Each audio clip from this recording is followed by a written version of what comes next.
কলকাতা কলকাতা কলকাতা মুম্বাই, ঠিক আছে। আমাদের টি-20 বিশ্বকাপের প্রথম 3টা ম্যাচ কলকাতায় হবে।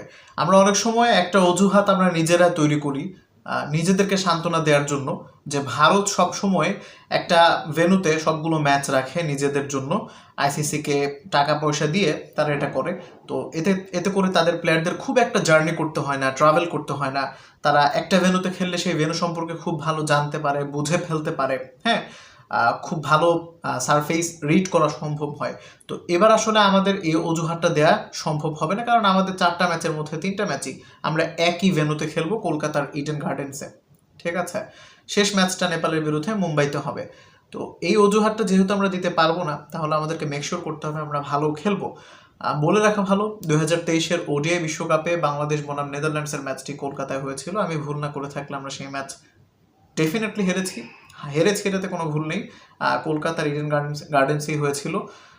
আমরা নেদারল্যান্ডের বিরুদ্ধে ওডিআইতে হেরে গিয়েছি। ওডিআই ফরম্যাট ইজ আওয়ার্স, ঠিক আছে। তো কলকাতায় আমাদের মোস্তাফিজুর রহমান ভালো করবেন, রিশাদও ভালো করবেন।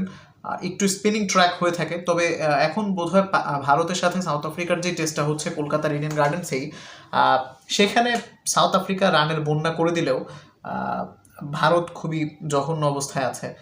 কমেন্টেটর, ধারাভাষ্যকার এবং সাবেক ক্রিকেটার দীনেশ কার্তিক বলছিলেন, আমি শুনছিলাম খেলা দেখার সময়, যে কলকাতার সার্ফেস সাধারণত এরকম পিচ আসলে অফার করে না। অ্যাজ ইউজুয়ালি কলকাতায় আমরা দেখি যে বল ধরে, স্পিন ধরে, বাট সেরকমটা হচ্ছে না। এখন কলকাতার সামনে কি করবে সেটা কলকাতা ভালো জানেন, পিচ গেরোটার ভালো জানেন কীভাবে তাকে বানাতে বলা হয়েছে বা হচ্ছে। তবে আমার কাছে যেটা মনে হয়, মোস্তাফিজুর রহমান ডেফিনেটলি ভালো করবেন। তিনি চাইলে একা বল হাতে ঘুরিয়ে দিতে পারেন।